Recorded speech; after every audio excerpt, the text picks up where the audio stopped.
This is a way to join yarn when you have run out of yarn. So I have 2 different colors so that you can see what I'm doing.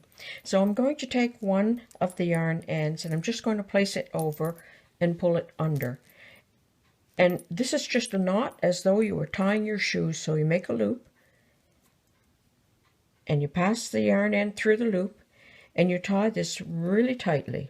You're going to take the other piece and you're going to do the same thing and bring it through like this and make the beginning of a square knot like that. Now tie it very tightly.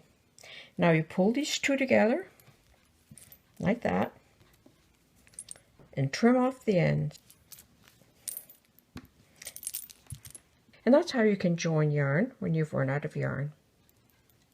And if you're doing it in the same color, you will barely see that join.